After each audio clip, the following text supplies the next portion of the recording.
I'm good. How are you? Great. Your mic is on mute.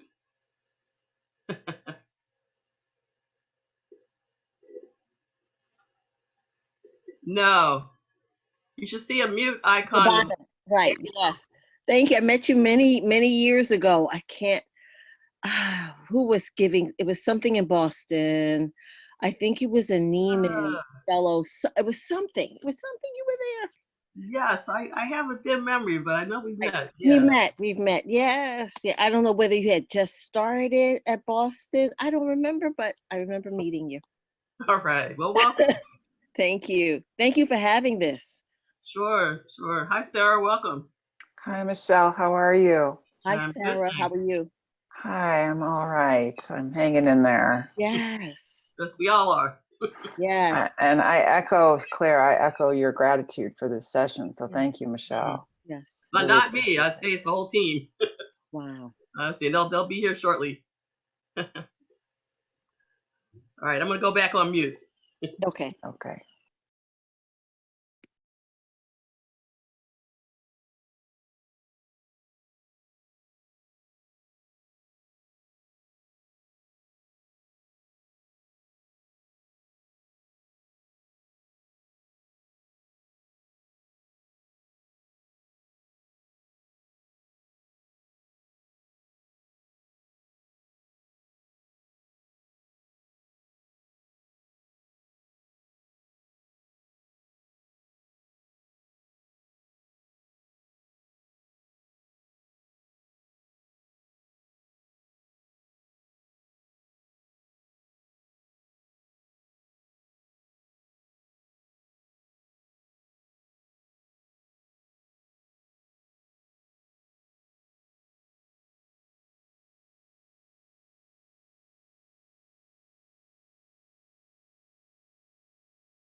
Hi, everyone. We'll get started in a few minutes. It's about 5 till. Thanks for coming.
Hi, everybody. Hello. Hey, it's 2 o'clock, and what I'm going to do is let just a couple minutes go by, and for other people to join us, and then we'll get the party started. Sound cool? That's fine. Great, thank you.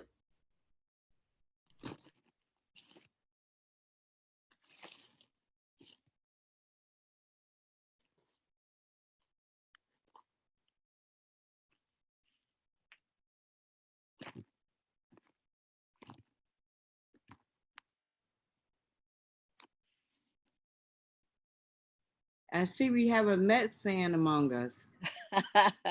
Yes, I know nothing about the sport, but the family would drag me to the events, and I would drink my beer and have my hot dog and just sit in the corner. Well, I'm from New Jersey, so I like the Mets and the Yankees. Hey, okay, okay. Did somebody say Yankees? Hey, Can't say wait a Yankees. minute. No, I'm in Boston, right? Yes, Oh, yes. that's yes. right.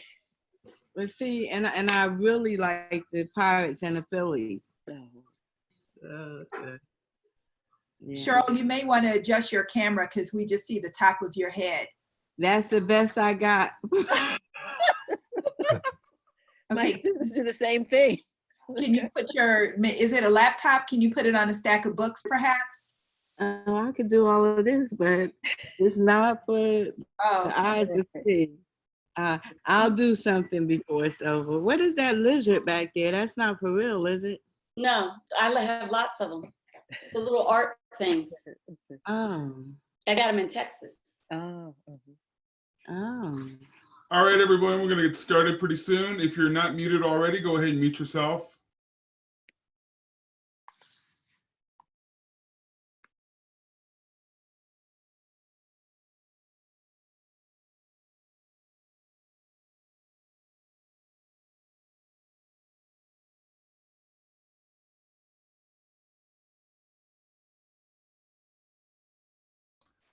All right, welcome everyone. I want to start this with a little video message from our president, Dorothy Tucker in Chicago.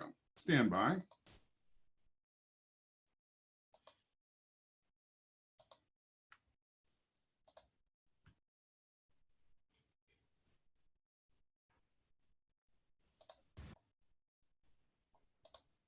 Greetings, my friends. I'm Dorothy Tucker. As president of the National Association of Black Journalists, I'd like to welcome you to the NABJ webinar for journalism professors. But anyone who's teaching online is more than welcome. This is just an opportunity for all of us to exchange best practices, get some new ideas, or just connect with old and new friends, something we could probably use right about now.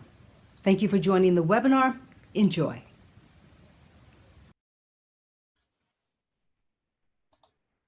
And thank you, Dorothy. Let me go ahead and turn it over to NABJ board member Milbert Brown. Go ahead, Milbert.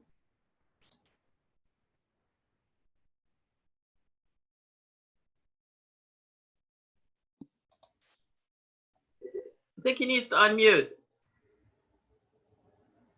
Mute myself. Can you hear me now? We got you now. Yes. Okay. Hi, my name is Dr. Milbert Brown, and I'm the academic representative for NABJ. It's great to have you here to listen to our session, online teaching during the coronavirus. And we would also like to bring to you the host. Our host is Mr. Brian Monroe. Brian Monroe is an associate professor of practice at Temple University in the College of Media and Communications. Before Temple, he was the editor of the CNN Politics Digital. He also served as assistant vice president of news for Knight Ridder newspapers, where he helped journalists at the Sun Herald to win the Pulitzer Prize and gold medal for public service. Monroe was also the vice president of editorial direction at Ebony and Jet magazine. He also served as a former president at NABJ, National Association of Black Journalists. Our host is Mr. Brian Monroe. Thank you, Milbert. That's a very nice introduction. That's about as formal as we're going to get, because we really want today's for you, for all of our members who teach academically at university or college, or even some who are teaching at the high school or graduate level. We're going to try to have today be very open and free form. We want to talk about what it takes and what it's like to teach online. You know, in these days with this coronavirus and COVID-19, it's caused a tremendous change for not just ourselves as educators, but for our students as well. It's been a very anxious time, and a lot of things had to change very, very quickly. I know as at Temple University, we really within a couple of days went from traditional teaching to online, and now have been teaching now for almost 3 weeks. Some other colleges were on spring break and came back to this reality. Others are on spring break right now and will be coming back soon to a whole new way of teaching. And so we want to make sure that at least our members have a chance to talk through what it takes to teach online. With us here, we've got some really distinguished professors from around the country. I'll get more details as we get to them, but we've got Retha Hill in Phoenix at Arizona State, Michelle Johnson in Boston at Boston University, Susan Mango Curtis at Medill School of Journalism in Northwestern University, and Dr. Sib. We all know Dr. Sib. Dr. Sib is at Belmont University. And we'll be talking through each of them briefly, but I wanted to start off. Teaching online is very different. There's not one cookie cutter approach to doing it. Right now we're using a technology called Zoom, but today is not going to really be as much about the technology as it's going to be about sort of tips and tricks. And then I want you guys to participate. But each kind of class is different. There are some lecture-driven classes. There are some hands-on kinds of classes. There's collaborative and discussion-based classes, and there are experimental kinds of classes. Writing and editing and getting, field work and video editing and audio editing and shooting and design. And each kind of class really has a different way of teaching. So there's not going to be one size fits all. And in fact, particularly now, some of this we're making up as we go along, and that's okay. So what I want to do is very quickly take some time and give you an overview and then switch to my colleagues who are much sharper at this than I am. So there are two kinds of generally kinds of classes. One's called synchronous, which means that like we're doing right now, we're talking back and forth, you're seeing it's real time, it's active. The other is called asynchronous, and that means often the professor or the lecturer will record their presentation ahead of time with slides and video and all the other components that they need, and will then upload that video to their platform, Canvas, Blackboard, whatever you use. And then it may come with discussion questions or breakout rooms or assignments. And then the students will go and participate in a offline kind of setting at their own time. Both have their strengths and weaknesses, and there's not really one way to do it, but I want you to be aware of both of these. By the way, I wanted to mention that this session, as all of the NABJ webinars, is being recorded, and we're going to make it available later for those who missed it and want to catch up. So we'll have the link out probably within 24 hours. Also, everyone should be muted right now. You can unmute when you have a question, and we're going to ask everyone to use the raise hand function, which if you're looking at the participants list, it's on the lower left-hand corner of your participants list. So you have something to say, hit the raise hands and you'll be acknowledged and unmuted. Sound cool? Let me real quickly go through a few quick tips and tricks. And I don't want to take too much of the time to do this, but let's see. And what I'm doing right now, by the way, is I'm flipping over in my screen to a shared screen. In this case, it's a PowerPoint slide. So that's one of the neat things about Zoom is you're able to show PowerPoints or videos or web pages or pretty much anything that's on your computer in real time. So today we're going to do an introduction. We're going to talk about a few basics. our panel, myself, Mango, Michelle, Dr. Sib, and Retha. We're going to take some of your questions and then hopefully get out of here within an hour. So here are a few kind of basics. We're using a platform called Zoom. It's similar to Skype or FaceTime or Google Chat, but it's the newest and really has been adopted by many universities and a lot of corporations. It actually has been developed and really live for just a few years now. And their stock prices has taken off. But a few tricks. So first of all, when you're using this platform, make sure you situate yourself someplace with a good internet connection. Even though this is available on many platforms, it works best when you got a good, solid internet connection. When I ask my students, because my classes are very collaborative, discussion-based, and I want the online experience to, as best possible, mimic the classroom experience. So I ask them when they log in, type in their real name, not, you know, Bubba123, but John Smith. So we know who they are, we can turn to them. I also ask them to turn their video cameras on, and this is important. And I know some universities have different policies, but it's okay for us. And we talked about this up front.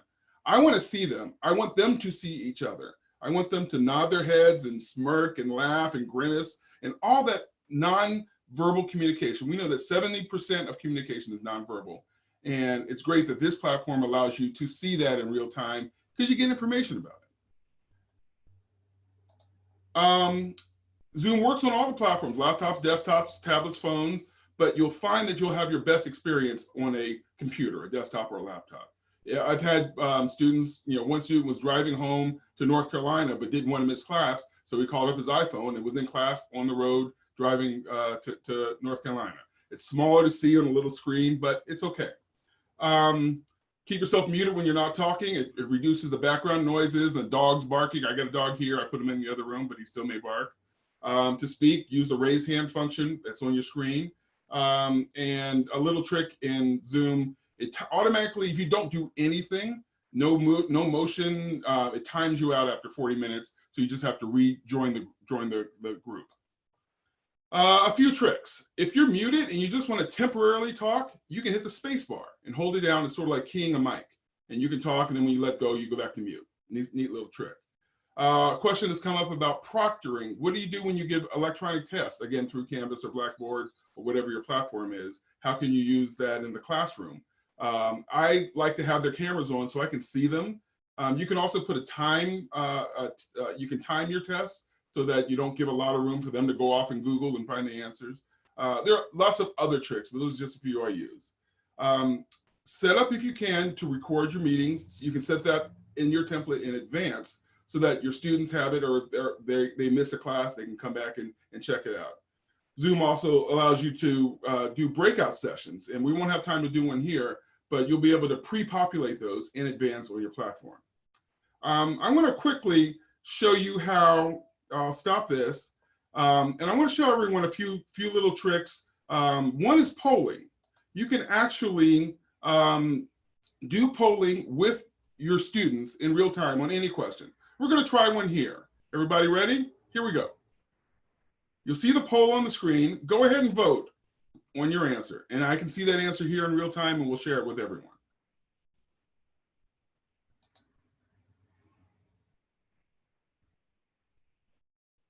Okay, so far about half of you guys responded.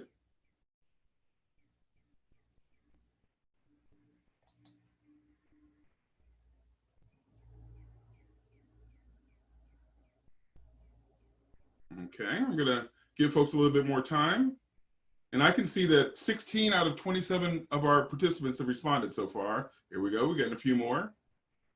And you can let this roll in your classroom as long as you want, or you can cut it off at a certain point. It's entirely up to you. And I just set this question up in advance. You can do real-time questions or set them up in advance. We'll give us a few more minutes. And all right, I'm going to end it now. A few people didn't vote. That's all right. Brian, where did you go to set this up?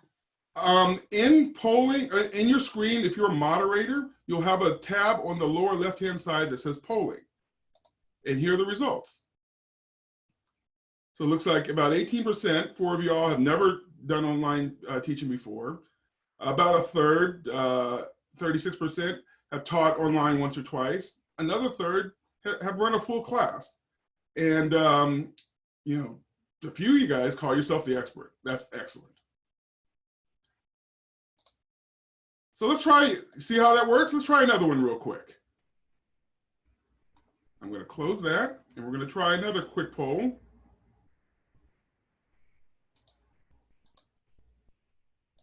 How about this one? Go ahead.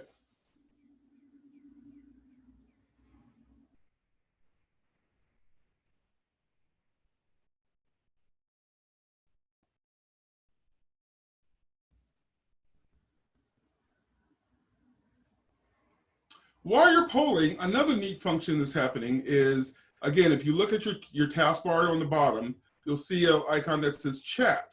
And there's real-time chat capabilities. The questions being asked. Teresa asked a question right now about, are we using polling everywhere? So you can send a question to the entire group or just to one person. All right, we'll let this go for about 10 more seconds. See if anyone else has to vote. Can I ask a question? Sure. Are you using, what are you using for that actually? Because I don't see that here along the bottom portion of my taskbar. Yeah, you won't right now because you're a participant in a Zoom chat. Once you become a host or a moderator, you'll see a few more features available to you. Okay. All right. All right, we're going to go ahead and end the poll and share the results. So it looks like most of you are on a laptop computer. Three quarters of you, 74%. 9% are on a desktop, 4% on a tablet, and 13% are on your phone. One of the other neat things about using a tablet is it allows you to have some other functionality, including a sketch pad. All right, and that's how polling works. And so those are just a few little techniques that can help make your life when you're teaching a lot easier. What I want to do now is turn it over to my colleague, Retha Hill, who I've known, my goodness, for at least 20 some years, although neither one of us are that old. But Retha is an amazing innovator. I was just down at her shop in at Arizona State last summer. She's the director of the New Media Innovation and Entrepreneurship Lab, as well as a professor of practice. With that, I'm going to turn it over to Retha. Go ahead. All right. Hey, thank you, Brian, and thanks to all of you for coming out this morning to participate. I've taught online classes for about 4 years now, going back to 2016, and that was an asynchronous class where it was digital media entrepreneurship. When I started teaching it, because I'm so used to doing teaching entrepreneurship as a lab, very hands-on with my students one-on-one, I really thought about how to set up my class so that the online version of that class would feel very much like the in-class or on-the-ground version of it. Using all the tips and tricks, I took a couple of online classes so I could see best practices myself and then set up my class accordingly. And I've kind of tweaked it to the point that I've got it down to a science.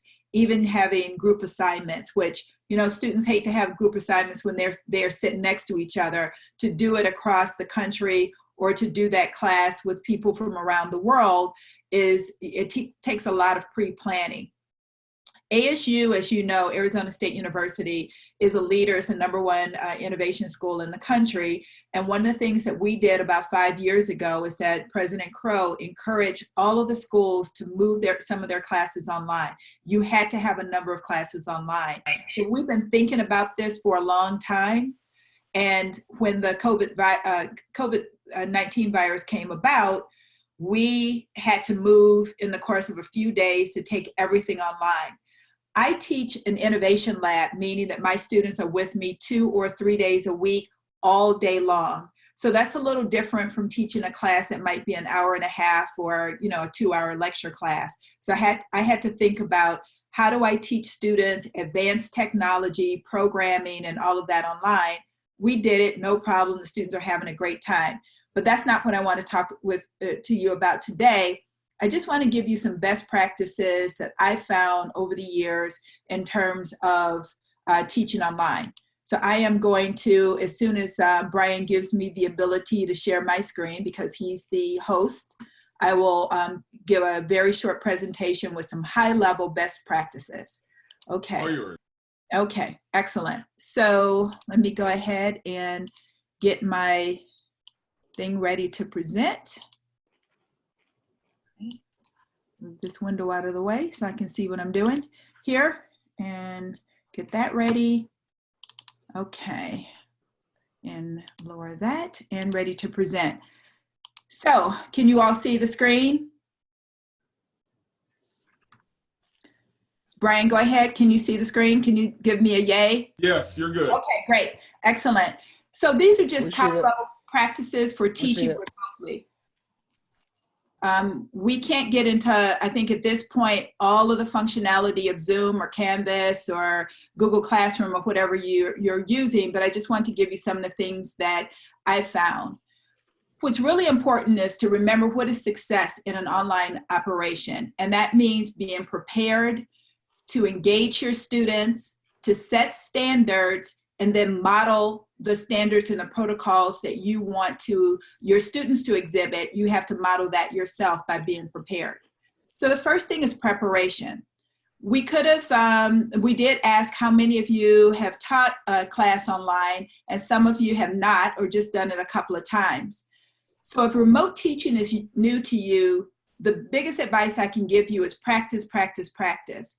Just to give you a short example, my husband's brother is an admissions person at Loyola Marymount. He had never used Zoom.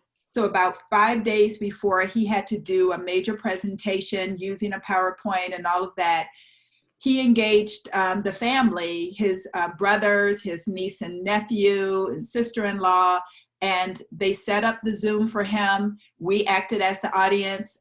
He practiced several times. And then just 2 days ago on Wednesday, when he had to do his Zoom presentation, it was like he had been doing it for a long time. Practice, practice, practice. Again, using that remote client, understanding all of the parts of it that you'll be using. There are a lot of different tricks to Zoom or Canvas and the rest of them, or Skype. But if you know how to use the main things that you're going to be employing in your classroom, the students won't be looking at you and thinking, okay, boomer. So again, familiarize yourself with your institution's remote client. A couple of things that Brian pointed out, I just wanted to emphasize. I've got a screen grab here of the Zoom room that I use. Of course, I'm the host. This is my personal Zoom room that my students come into. So you can see where there are breakout rooms. So my students can, if they're all online at the same time, which most of the time they're not together with me at the same time, except for 3 times a day at 9 a.m., at noon, and then again at 3:30. So the students can kind of come on and off as they need to. But if I had a class of 30 or 40 students and I wanted to break out a subset of those students into a breakout room, I can do that. And you see the arrow pointing down to that breakout room. I can also send a private message to one student. Perhaps some student, as the other day, was eating French fries as he was listening to class. I can send a private message for him, just reminding him of the protocol. Or I can send links or information to all of the students. So you just need to get familiar with those little things, how to share your screen and so on and so forth. The other thing is to, particularly with what we're going through right now, is to engage your students both emotionally and academically. We know that these are scary times for all of us. A lot of the seniors are feeling a certain kind of way because they won't be able to walk across the stage. So what we try to do, and we've talked about it at the Cronkite School of Journalism, is to talk to the students about their feelings. We use the trick of asking them 3 words to describe how they're feeling and to talk about that for a few minutes. And then for us, we just need to encourage them that we'll get through this together. These are unprecedented times, but if we stick to what we know, they'll get a good education. They'll get the same protocol and the same experience for this semester as previously. The other thing in terms of engaging your students and being prepared is have your presentations and your assignments ready. If you have a number of PowerPoint presentations, have those loaded up on different screens. So when you share your screen, you double tap and your presentation will come up. If you have a video or whatever it is, you get that stuff ready so you're not mumbling and fumbling trying to get it together at the last minute. You want to go over the goals of each day's class at the very beginning. So today we're going to do whatever your goals are and make sure that it's known to the students what is expected of them. Again, in my lab, because the students are off doing coding and working on assignments, in which they can share all of that with me using a separate program, I can come in, correct their coding, talk to them separately. That way, we have times that we meet 3 times a day, 9 a.m., noon, and 3:30, where they have to demo everything that they've achieved that day.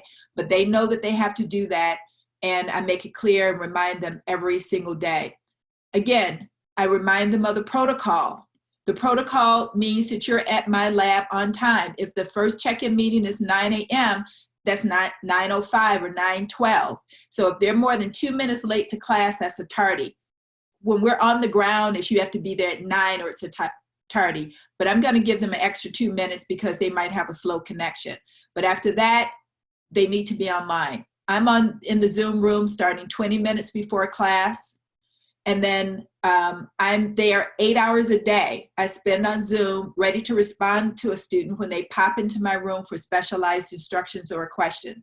I have zero tolerance of students failing to show up for those check-in meetings or to meet with me and my programmer at the designated times that we said, come back at 10 a.m. and we'll go over that programming problem that you're having.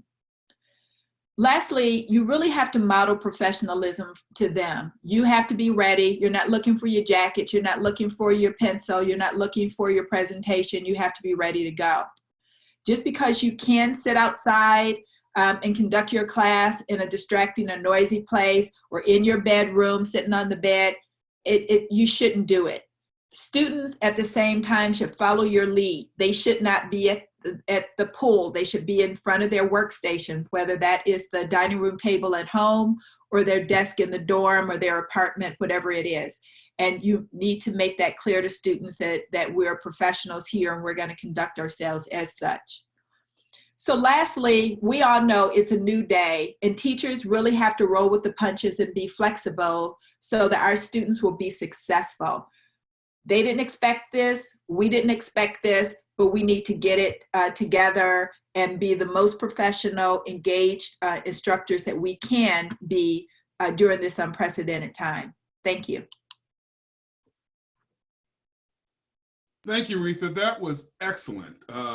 She always just blows me away. It's great. Thank you, Retha. Next up, and what we're going to do, we're going to take questions at the end so that we get everyone has a chance to make sure they can get all the information out.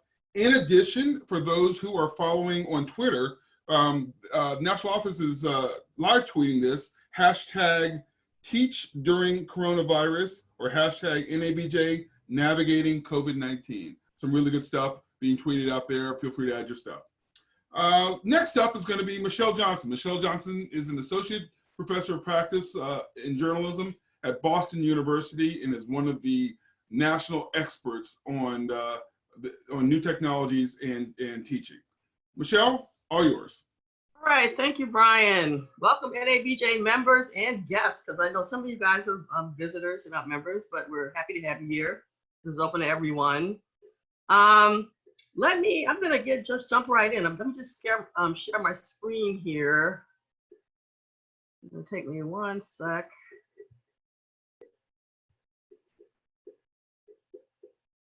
And thank you to Retha for all those great tips. Definitely a fan.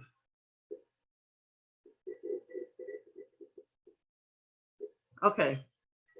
I love seeing you guys, but I'm actually going to turn you off so that I can have my full screen up. There we go. Okay. As Brian said, I am an associate professor of journalism at BU. However, mostly what I teach is digital. In fact, that's all I teach. All of my classes pretty much have a digital workflow. We're about 2 weeks into teaching online, and I thought I would actually share some lessons learned. I know it's only been 2 weeks, but I've actually learned some stuff very quickly that I think might be of use to those of you who are just starting this. So I'm going to talk about some lessons learned and also show you how I've tailored some of my assignments for online only. The fact is that most of what I do already is digital, but it took me quite a bit of time to transition some things and to think about how I was going to do things that we would normally do in person on this platform. So my first lesson learned was don't spend the entire class yapping on Zoom.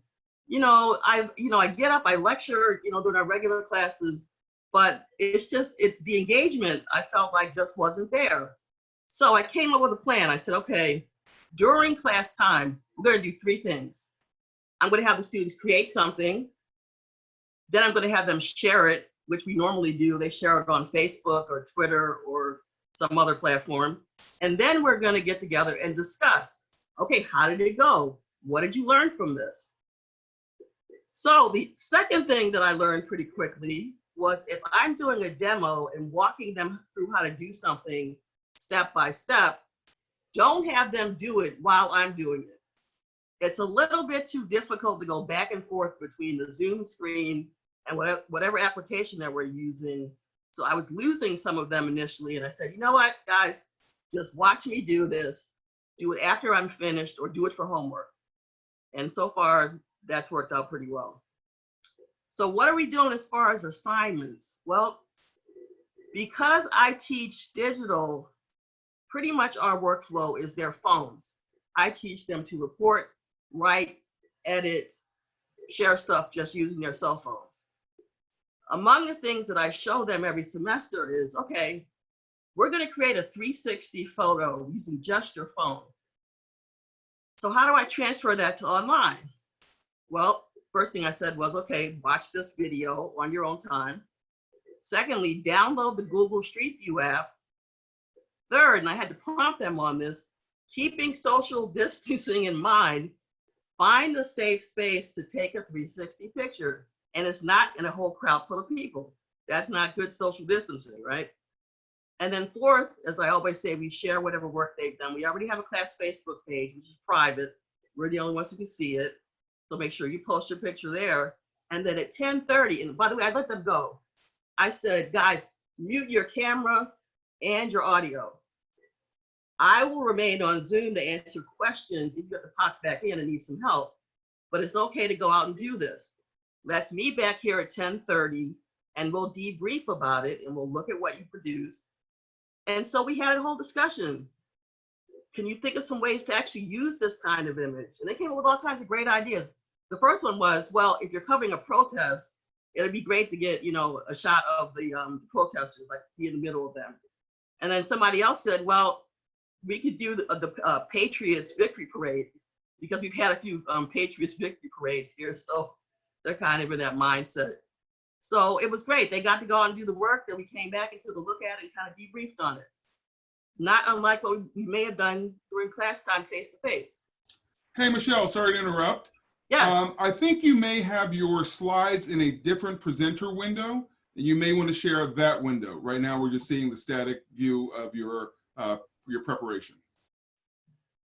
Are you kidding? You didn't see the last couple of slides? That's kind of odd. Hang on a second. Let me. So what you'll probably have to do is unshare and then reshare your active window.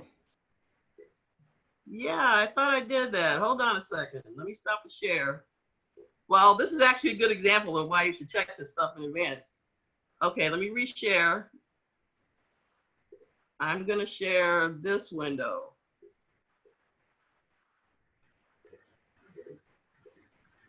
All right, what are we seeing here? Are you seeing the 360? Yes, much better. Thank you. Yes, thank you. All right. And that's another example. I don't know why students don't speak up when they don't see stuff happening fast enough. I've had that happen. I've had things happen where students will tell me like 4 slides in, they can't see something. So I apologize for that. So this is the assignment that I just walked you through. I had them watch a video, download the Google Street View app, take the image, share it on the class Facebook page, and then we discussed it. So that's one example of how I tailored one of my assignments for the online platform.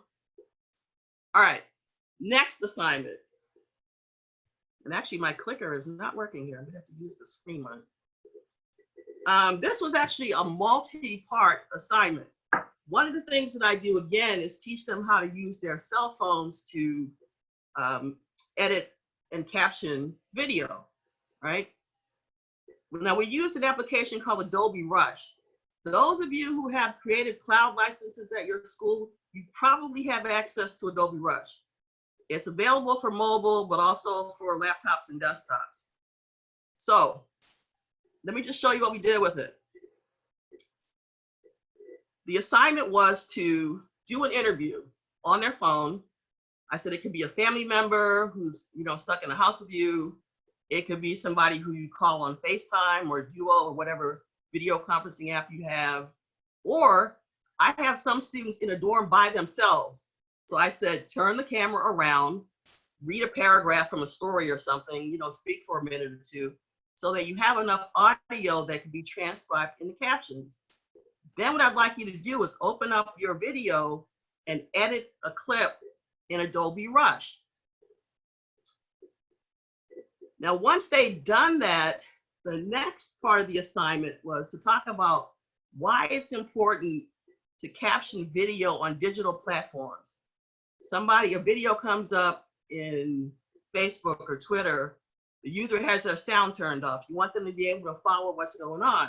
So you want to understand how to caption whatever you produce. So they looked at another tutorial on how to edit captions on YouTube. I had them upload the edited piece that they had done in Adobe Rush, wait for it to process because it can take a little while to process both the video and the captions, and then share that video to our class Facebook page. I also looked at alternate ways to do captioning because it's not always about YouTube.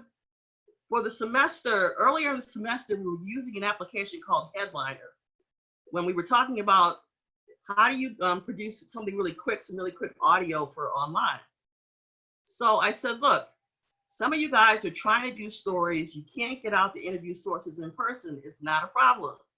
Interview them by phone and record the audio, and then either get a screenshot of them or ask them to email you a photo, import both of those into the Headliner app and edit it into a small package. So once you take it through Headliner, it looks kind of like this, this example on the right. You've got a play button here with the audio track, you've got an audio wave down here, and you've got a picture behind it. So essentially, you only need 2 things to do an audiogram: a good photo and an edited audio track.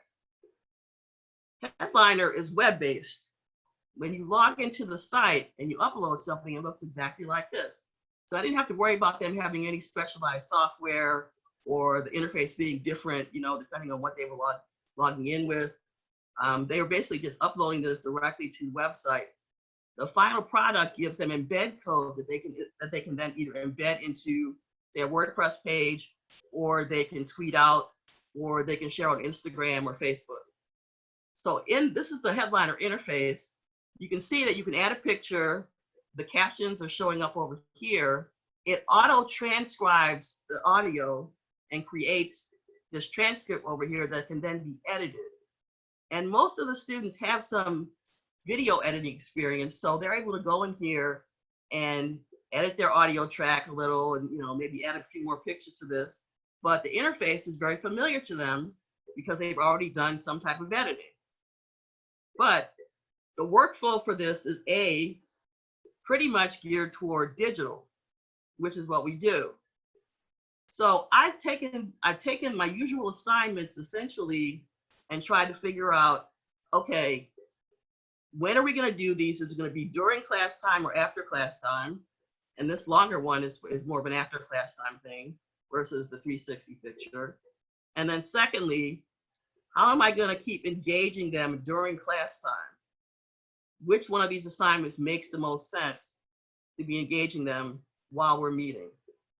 So, you know, even for me, who does nothing but digital stuff, this was a challenge, you know, to think about how to restructure this.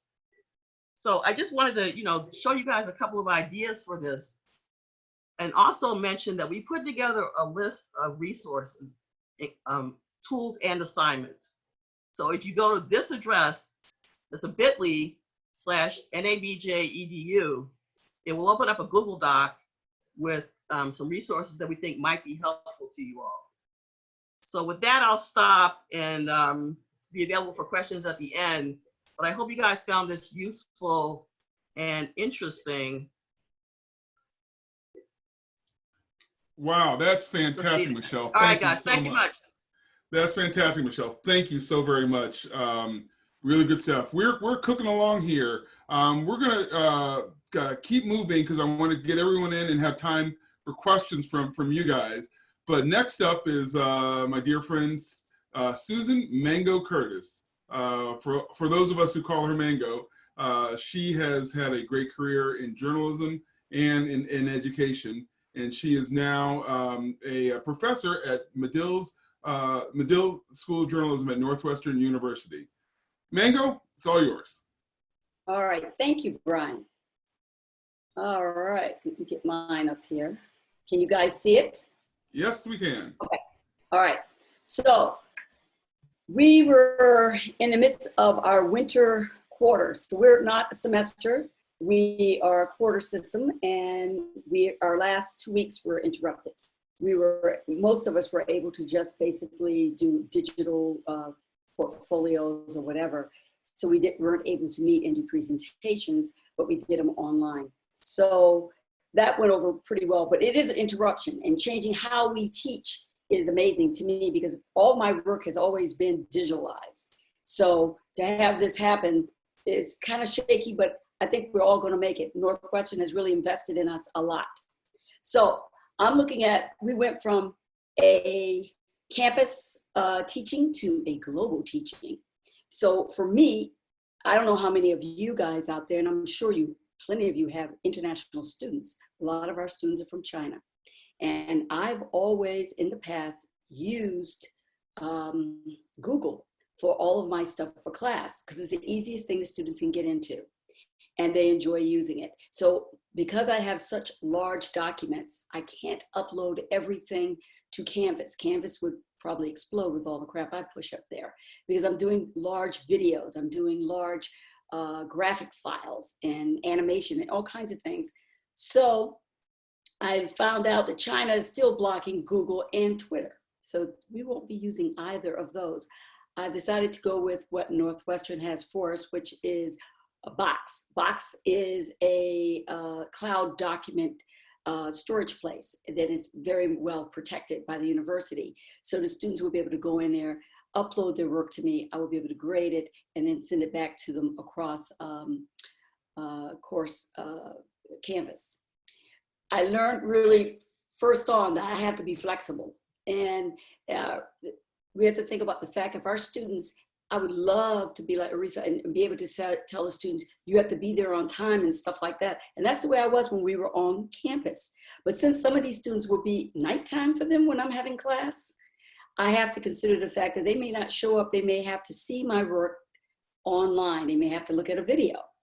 I'm not sure about the circumstances in which they're living in, their zones that they're in. So I'm going to be working with a lot more problems in this quarter. I can see that, but I'm going to be able to overcome it. I think that it's going to be exciting. I see this as a new frontier for us. I think that education will never be the same again, and that we will all learn so much. So the Canvas to Zoom is what we're using for live class sessions. It will be recorded. All sessions will be recorded and students will know about that. And here's the other thing you have to be careful with. Depends on what state you're in and what laws are. And like in Ohio, you can have one person consent to record. in Illinois, you have to have 2 persons consent. Whoever's being recorded has to say they can be recorded. So state by state will make a difference.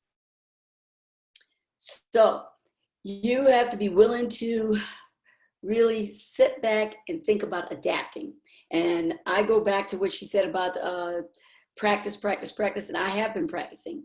One of the things that we're doing at our university is we have a group of students that are a test group, and they have been assigned to, any professor can sign up for it, have a session, and they will go into your Zoom class, and they'll be able to work with you while you go through a class session so we can see how everything works. So this will make you a lot more comfortable when you're presenting to students. And I'm one of those lively people, I like to move around and stuff. So I don't want to be outside and all these other things. I appreciate the fact that she talked about all the etiquette. I'm going to add all the etiquette to mine. We also looked at our lectures. We need to step back from those. Mine are pretty long, and I need to make them 10 to 15 minutes. That's about as long as they can handle it. Break off, do something else, have them interact with each other, have them do different things. You have to think differently about your assignments, how to break those assignments apart and make them exciting. You're going to have to look at audio. I'm going to have to use my iPad, and I use the iPad a little bit different. I don't know how many people do this. I use it to grade on with the pencil, and I mark the students' work up. But I also use it when I'm having a chat time with them. So I'm going to be going to these little chat rooms with these students. I'm going to be using my laptop and the iPad at the same time, and we'll be looking at their sketches. I'll be marking on top of it. They'll get information back. So I figured that would be a little bit more interaction between us. So as we know, most of our students, they receive everything on a phone. So this is where you need to be scared because if you're putting up a PDF and they open it up on their phone, they're not going to be able to see the whole thing. It's going to look kind of crazy. They're going to have to take their little fingers and zoom in, zoom out. There's a software called Engage by Scroll Motion. It will allow you to actually upload your documents, your presentation. You can also create it within Scroll Motion, and it will be cross-platform. It will be able to be deliverable on your laptop, your iPad, or on their phone.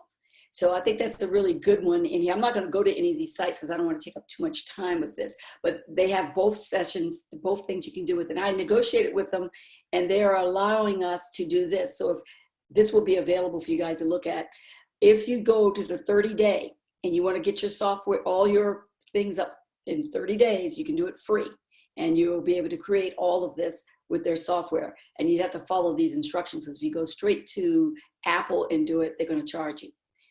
You won't get all the, you'll get a free trial, but you won't get the whole thing. And you want this one, you want to be able to do it. So take advantage of it.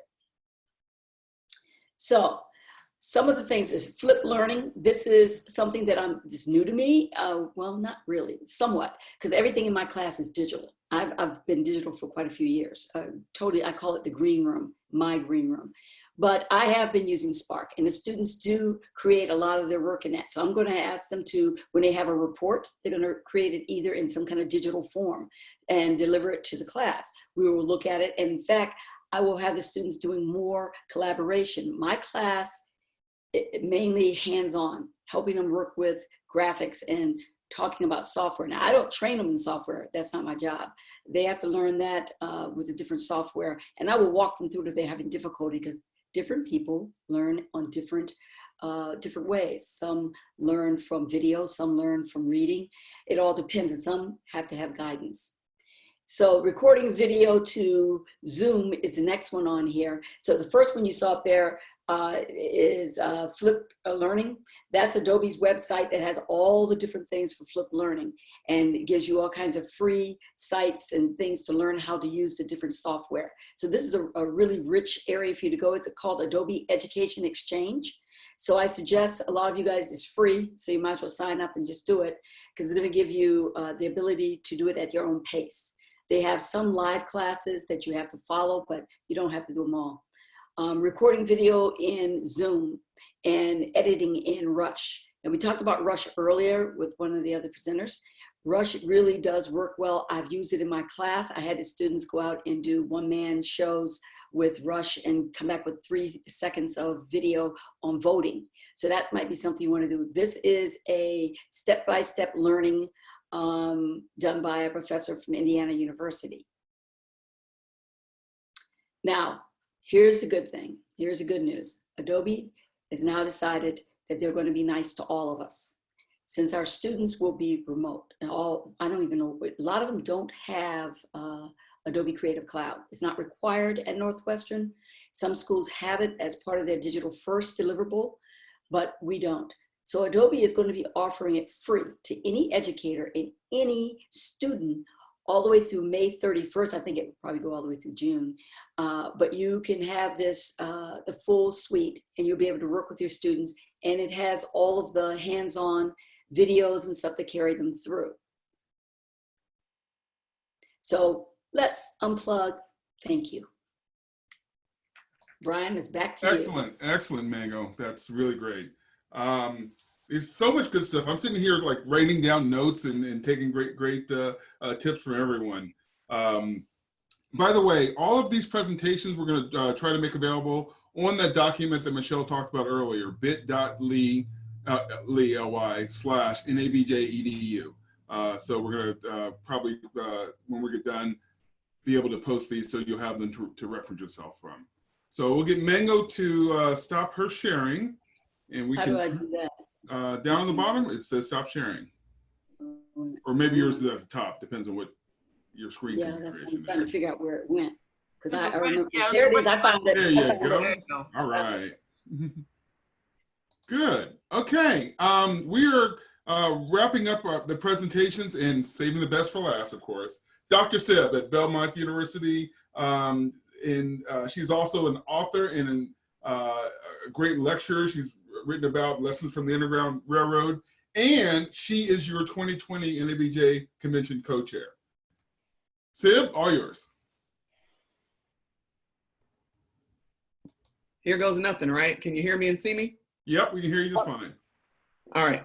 So I'm saying you, which is interesting, which is good, I suppose, because that way I'm talking to someone. So at any rate, I've been teaching online for 1 week. So I had to switch 5 classes, 130 students in 1 week. So it's been a little nerve-wracking, and some of you guys can relate to that. So the first thing I did, just in terms of well check, and Retha alluded to this as well, I went through every last student on video and said, how are you? Where are you? Tell me what's going through your mind. I learned through that process, one of my students has coronavirus. Another one felt he had it, but wasn't tested for it. Several are immunosuppressed. Several have been affected by the Nashville tornado earlier this month. So for me, that was good information for me to collect up front.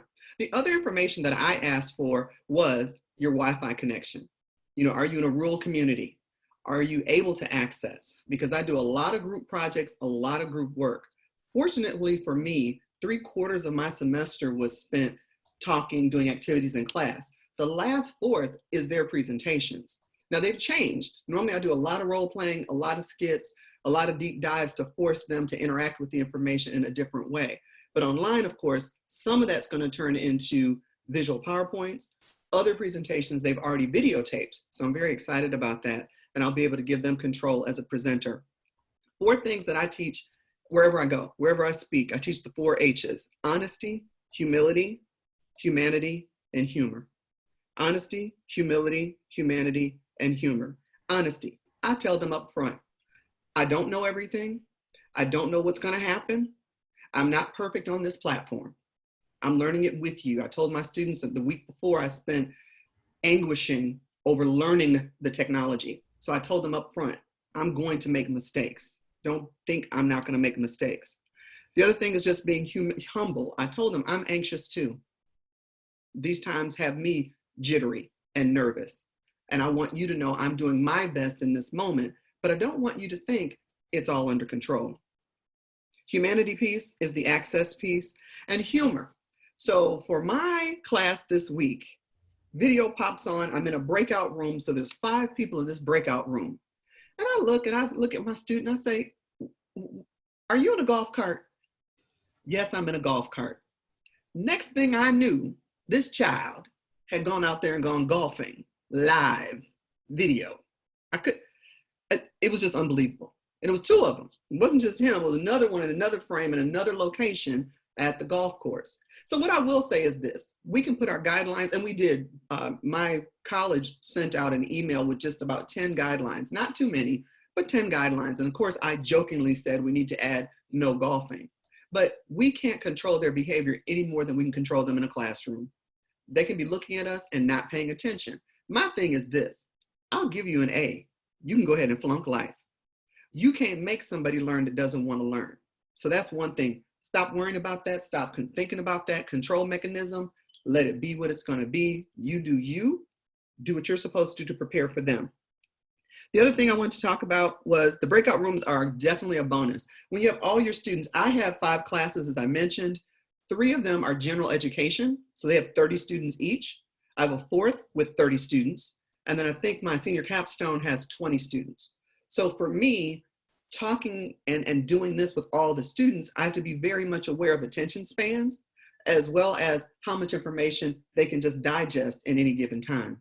Dr. John Medina has a wonderful book called Brain Rules. I use it to teach. He's a neuroscientist, and he says, you have a 10-minute attention span, if that. Of course, some argue we have an attention span shorter than a goldfish. What I'm gonna do though is show you how I maintain attention. If you guys will indulge me in your chat, I'm gonna put you to work, I hope, in a moment, as soon as I get my right screen. Alrighty. I'm gonna hit share screen, and then I'm gonna jump over to my Chrome if it'll show up. That's half the battle. And again, when I make mistakes, when life happens, things happen, I don't worry about it. I just go with it. I grab what I need to grab and I keep going. So, okay, we are in Kahoot. Kahoot is a game dynamic. Can you guys see that? Brian, can somebody say that? Yeah, we can see you just fine. Okay, great. So here's the screen for Kahoot. These are games I've already set up. The students love these. Many of you guys already are using this. This is just for those who are not using it. So you can click on play a game and you'll see a code. It's a mobile application that the students download. So normally I have them play it in team mode, but just for example, I'm going to show you the classic mode. They'll get a code. They know what to do. They know how to use this interface better than anybody else. So they type in the code on the mobile app, and then it will take them to the game. I can't start it right now, I don't think, right, because there's nobody in there to play. So they put names down, they put their team name down, whatever. I'll be teaching my book, Technology versus Humanity is an example. I have questions pertaining to technology versus humanity, and also have video links that I've already pulled up before class. I'm a DJ, so I will show them. I'm a show and tell person. Reading words on a screen put me to sleep all of my life, so I can't do it. And a picture is worth 1,000 words, and John Medina talks about that in his book, Brain Rules, as well. So this is Kahoot. There's a free version. I use the free version because I know that's a major question. All right, if you guys will indulge me, we're gonna play together. So the Electronics Frontier Foundation has this quiz, and I did this with my students the other day. So answer these questions to the best of your ability, A, B, C, or D.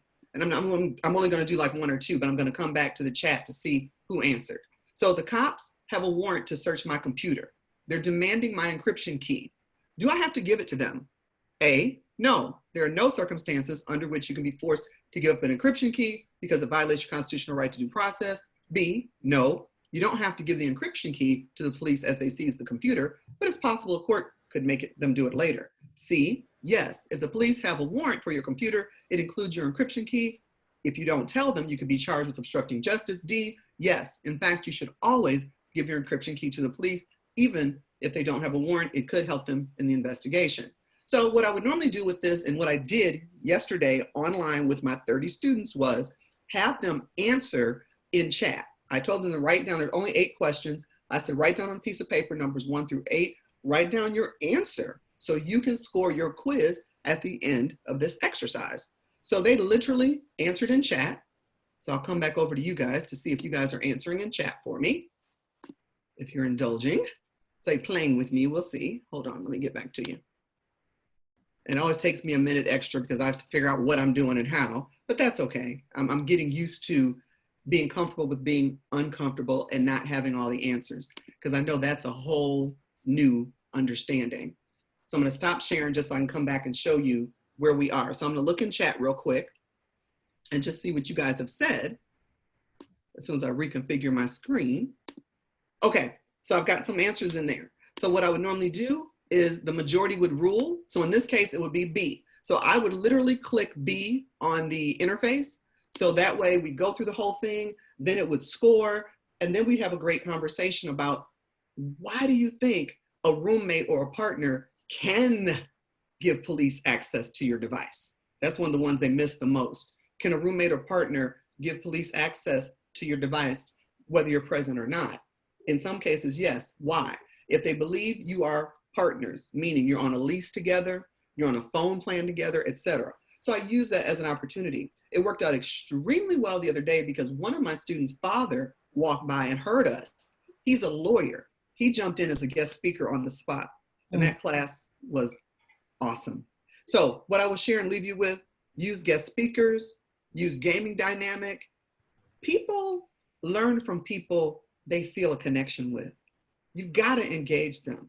If they feel like you're unreachable, untouchable, unapproachable, they're not going to follow you, especially online. So we have to think a little bit differently. We're not just moving our classes online, we are creating engaging experiences, and Rita alluded to that as well. The last thing I'm going to share with you guys, I'm trying to make sure I kept my notes straight. Hopefully on time I'm good because I went really fast, and I apologize, I'm talking fast. Definitely send guidelines. Agree upon some guidelines within your department so you guys are consistent, so that all the students are saying the same thing ideally. Remember, online indeed is different. It's not the classroom. Remember, let them watch PowerPoint in your lectures offline. Save your online time for true interaction, true engagement. So if you want to record PowerPoints, etc., do that out of this space, because it's very difficult to maintain their attention when we're not in the classroom, so to speak, to kind of call their name and shock them a little bit in a different way. Yes, I can do that online, but remember, they're all muted. Video, audio is muted until I call their name, then they pop off on screen. Brian, is that all right? Absolutely wonderful. Senator, great. Thank you, thank you, thank you. Now it's time for y'all. We want to hear your questions and your thoughts, and maybe you got some great tips to share with everyone else. But really summarizing what you've heard so far, yes, there's some great technology out there that can help you navigate your classroom. But at the end of the day, it's about you as an educator. It's about you as a lecturer. It's about you and your knowledge and your experiences. And you still got it. It's still there. It's just getting to them in a different way. Let's start with questions. Again, look in the lower left-hand side of your participant list, and you should be able to see the raise hand function. So right now, I see Ava Greenwell in Chicago. Ava, go ahead. Hey, how are you? I know it doesn't look like I'm in Chicago, but I changed my background there. How's everybody? Thank you so much for this. This is really great. I'm learning a lot. I wanted to ask a question. I'm going to be teaching a class in a week that is normally an 8-hour studio class. So I'm trying to still simulate the ideas of putting students on camera, which we'll be using Zoom, and we use CNN footage. So that part I have, but what I've discovered with testing it is that when you roll video from within Zoom, there's this lag and delay. It's not very smooth. So I'm wondering if anybody in this group has any ideas to fix that. I know some people have talked about setting up a separate Zoom with a different computer and rolling it from there, but I'm not sure how well that works either. So question about, again, rolling video from your computer if you're the host of Zoom, and whether there's a way to do it so that the video is not jerky. Great question. I'll start with that and then let others jump in. If you saw at the beginning of this session, and hopefully it wasn't too jerky for you, we played a clip from Dorothy, who had just a regular okay. I missed the first part, so I wasn't sure. The little trick, if you're within Zoom, once you pick your share screen window, at the bottom of that window are two little click buttons. One says share computer sound, and the other says optimize screen share for video clip.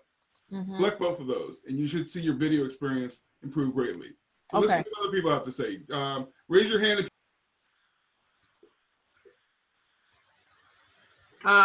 Brian, I'm unmuted. I'm just going to go. I was going to say the exact same thing that you said. but I used Zoom for a week before I actually saw those settings. Once I clicked those over, it went much, much smoother. It's not 100% by any means, but it was much better than what we were getting originally. So I encourage everybody to just do that by default, to be honest.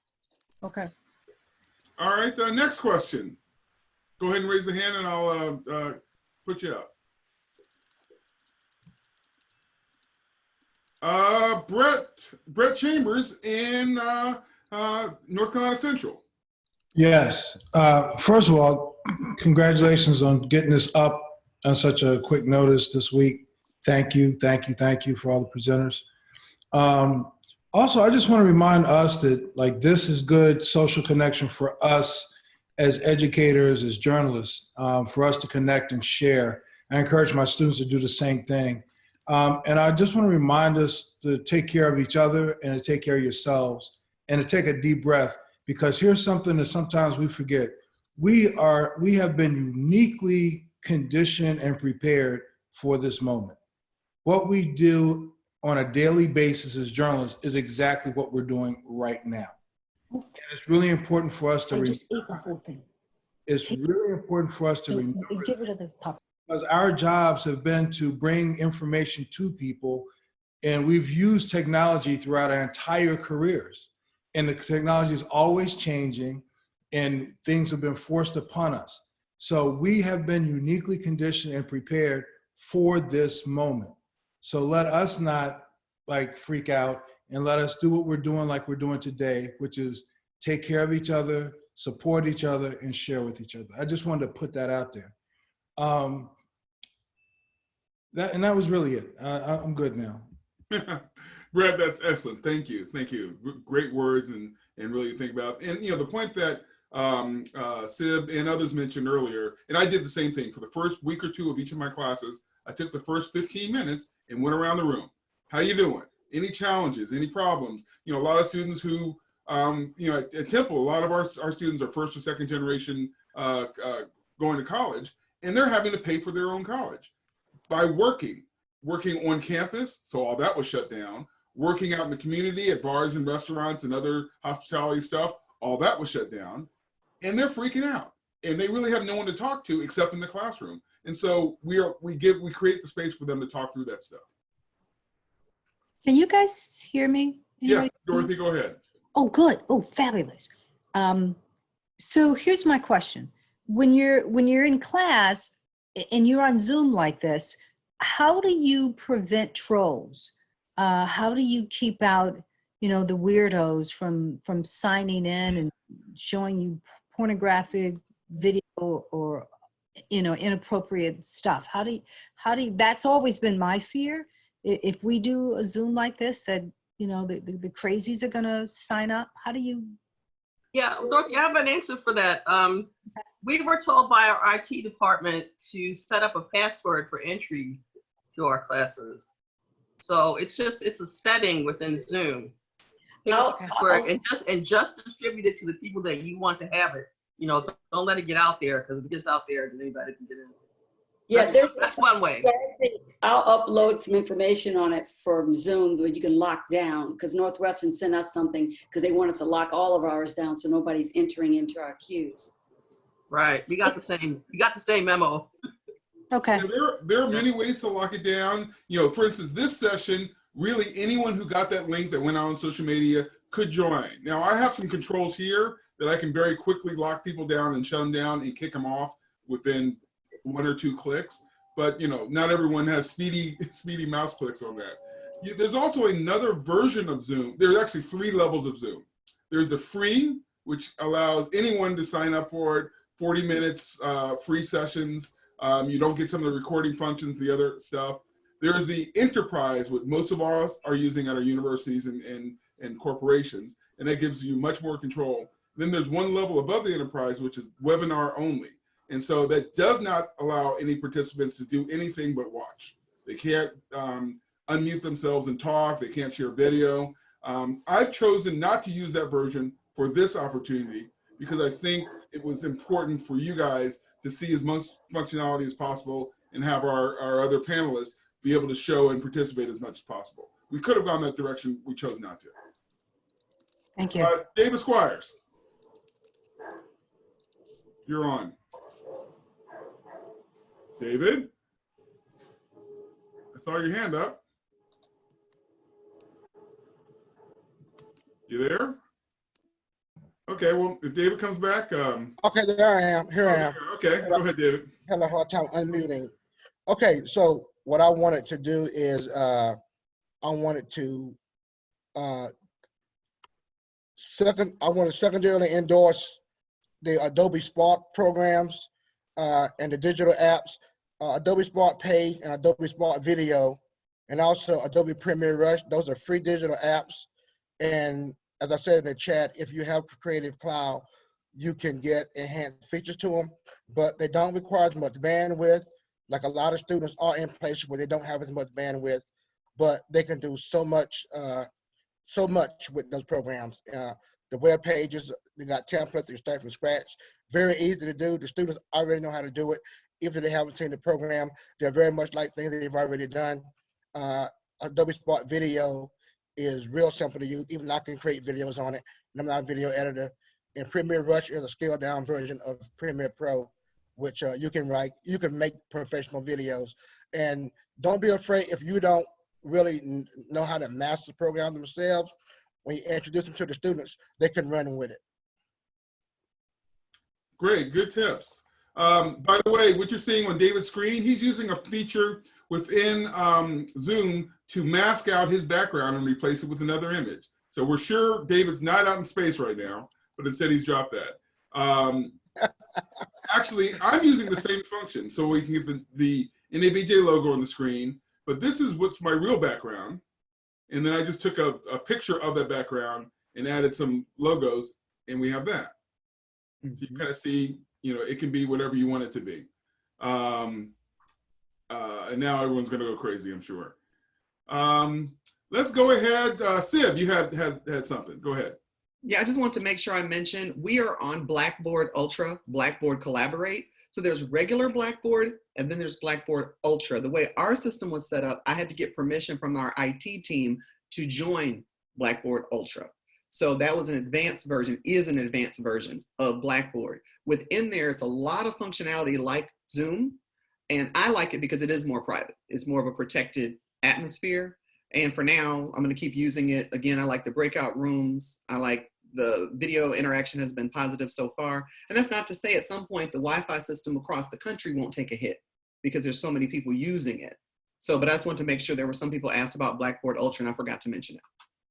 Thanks, Ed. By the way, it's an interesting point. In Europe, the European Union has asked Netflix to throttle their bandwidth back to regular HD rather than 4K because so many people were watching Netflix, it was slowing down the internet in the EU. Here they're doing it with YouTube. Yeah. YouTube is now down to a standard screen version. Yeah. Michelle, go ahead. Yeah, Brian, I want to bring up something as somebody who's never worked in television. I was really impressed to see Jill Geisler do a session where she talked about how to make yourself look better on Zoom. I knew in my home office has mood lighting. I like my lights low, and I kept trying to tweak it so that I could, be seen a little bit better on camera.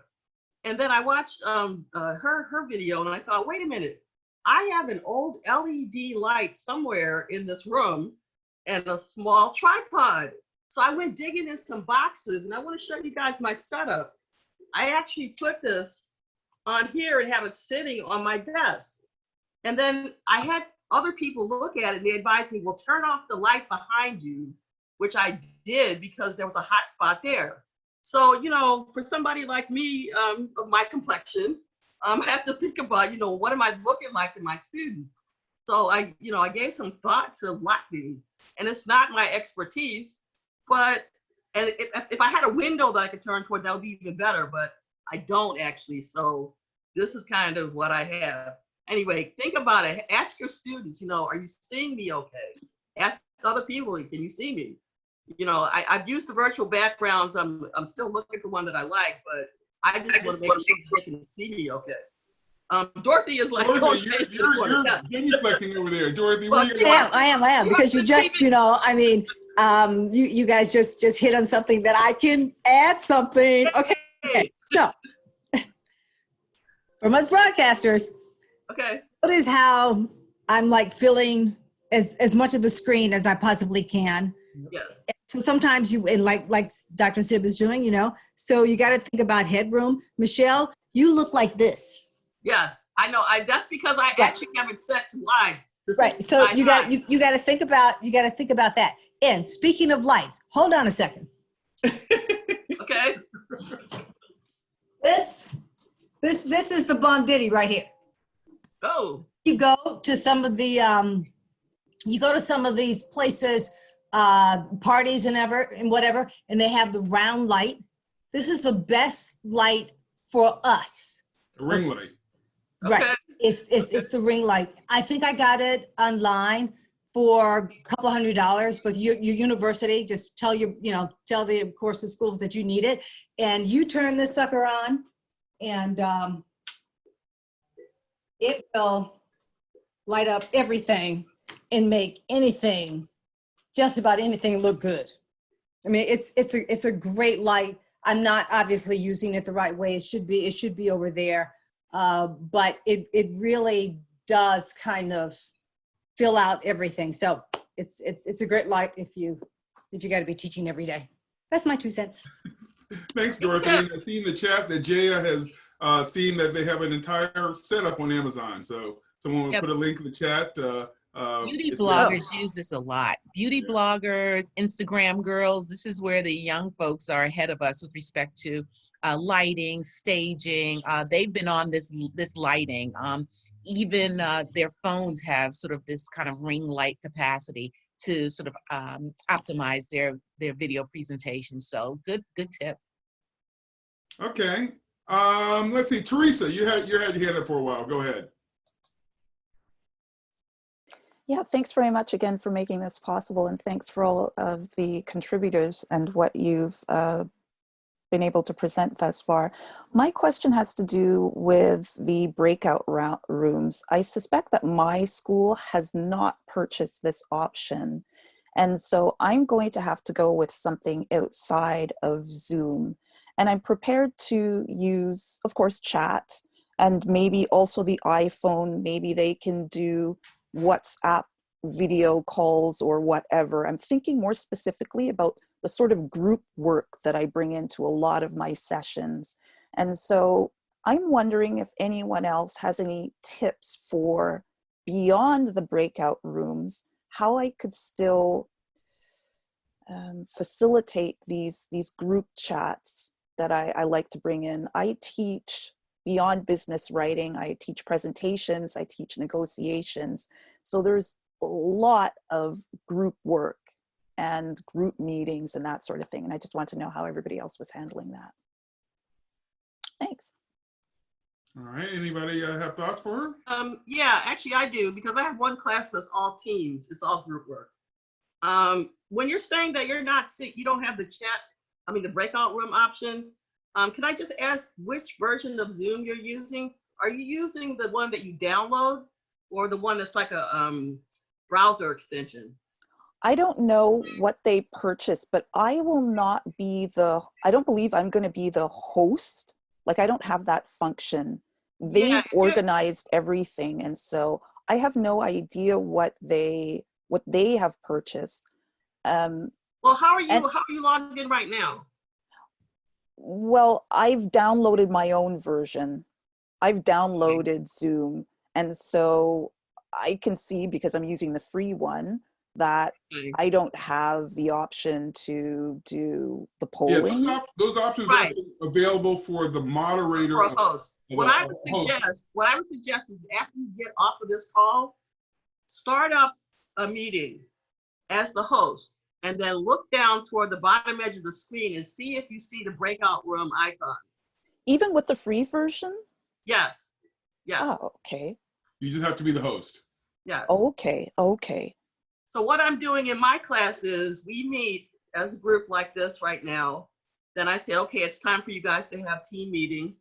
So I split them into 2 breakout rooms. They go away for, 20 minutes, half an hour. Then they pop back in and report back to me. It works pretty much the same way that it does in class, because in class, they just get up, and get into different seats. Yeah, and exactly. Sit together and meet, and then we report back. So not really much difference. But here's the thing. When I practice, then I do use the free version, but that will not be what I'm using when I start teaching. I see. We're not allowed to use anything else but what they have arranged for us. You may have a setup where your university is not allowing you to initiate hosting That's right. the session from Zoom. That's right. They have to initiate it. That's something right. you're gonna have to work out through them, because ultimately that's not the most optimal way for an educator to do. It's really You can not. ask them, say, hey, can I host? Yeah, you need that functionality. I I know. would press for that. I know. We really need it, but I'm afraid that I think the thinking here is I'm in Germany, by the way, and I teach here, and the thinking is still very much old school. So it's very much you know, you lecture the students and from the front. Here's another question. Do you guys have access to Google? Yes, of do course. Google Hangouts? Yes, I could arrange that on my own. Because you may be able to set them up for discussions on that. That would work. It would? Yeah, it's a good idea. I want to be conscious of our time because we only got about 10 more minutes left. Okay, super. Thank you, guys. Siv, you've got something? Oops, hold on. Siv, let's make sure you're muted. I'm in. There you go ahead. So just wanted to real quick share a pro tip that I teach and speak whenever I go anywhere. Think like a mega minister or a mega church when it comes to teaching or being a journalist. Don't get into the religion. It's not the judgment of the religion. It's looking at how do they reach their audience? How many tools do they employ? Right now, we may not have time to create all this stuff. We don't. We're creating on the fly. But for long-term planning, because online isn't going away. If you haven't gotten that memo yet, we've gone digital. It's going to be hard as heck to go back in mass. So this is happening. So one of the things that I try to do is watch what Bishop Jakes, Joel Osteen, and others are doing. How are they reaching people? How are they sending out scripture different ways, etc.? We can borrow the same lessons and apply them to instruction in terms of their ways of engagement, because they engage a large audience consistently over a long period of time. Now, we have a captive audience because they have to enroll in the class, obviously, but some of those strategies become extremely, extremely valuable. That was it. Great. We got time for a few other questions. Did I see Herb Lowe out there? Were you waving or are you just lurking here?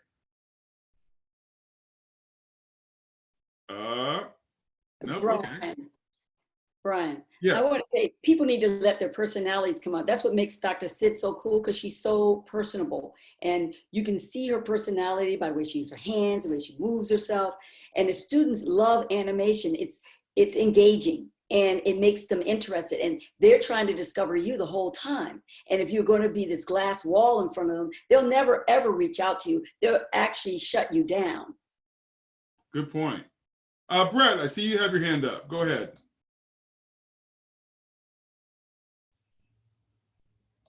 Okay. Brett Chambers, yeah, there you go. I'm here. You changed your background. Look at you. Yeah, I went on the steps. This is where I actually teach from. And my students laugh, and it gives them, I just tell them, it's like, the most important things from the show up. One of the big things is, and I'm going back to what my cousin David was talking about using Rush, and Susan's been down here too, Mango's been down here. Allow your students to help you teach your class. They know a lot more about this technology than a lot of us. And you don't know everything. And if you allow them to engage and show them, even if you know something really well, allow them to show the class how they use it. And that'll get the class engaged. It's one of the things that I started doing a few years ago. And I mean, even in my video production class, one of my students who I knew was already shooting video for like music videos and whatnot, I let him teach the class on how to do Premiere. And he does it totally different. He approaches it differently than the way I approach it. But the students responded to him. So even when I came back and showed them how I did it, they paid attention to it more.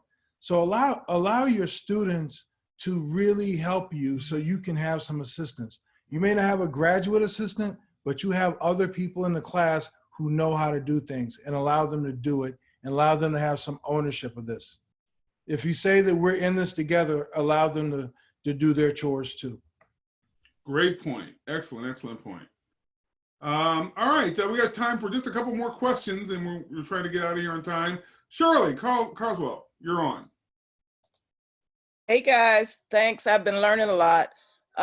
Just to go on along with what Brett was saying, I think one of the best things I heard this past week from somebody was, yes, students know a lot, but don't assume just because they're young that they know this technology. And some of them feel like they should know it, and so they're embarrassed to say they don't. And so we can't assume that just because they're young, they all know how to use Zoom, and they all know how to do teleconferencing, and they all know, you know, all these tricks. So that's just the flip side of that. Yes, let them show you what they know, but don't assume that they all know it. That's it. Great, that's a great point. Thank you. All right, any other questions? Any other thoughts? Again, you're gonna find most of this material available on the link that Michelle shared earlier, bit.ly/NABJEDU. We're also gonna have a recording of this available. It takes about 24 hours for it to process and get ready, and that'll be up on the NABJ website. I cannot thank enough our other co-hosts with this. Retha, who just had to leave, Michelle in Boston, thank you, Michelle. Mango, nailed it as always, and Dr. Sib, your passion comes through. Thank you so very much. Also, need to thank President Tucker, who, you know, this was her pushing to make this happen. So really, thank you for giving us the space for this. And Milbert, for always being the champion of educators. We really appreciate it. Cheryl Smith. And, oh, and so, yes, Cheryl Smith. Thank you. I forgot about Cheryl. Okay, I can't forget about Cheryl. That was amazing. We have covered a lot of stuff. This is just the beginning. You guys are going to learn a lot of stuff as we're a community. There's a Facebook page. You've seen us on Twitter. Please share the things that work for you, as well as the problems. And you've got a network of folks right here that can help answer your questions. With that, page is wonderful. Oh, sorry, Brian. Go ahead, Mango. I said the Facebook page is wonderful. You guys should all, if you're not there, you need to go there and you need to upload stuff. Great. Well, thank you, everyone, again. And please, with all of this, be safe. Teaching is great, but we also want to be around. So please practice that safe distancing, that social distancing. Wash your hands, and season to your arms. Thanks very much. Thank you, everybody. Have a great afternoon. Take care.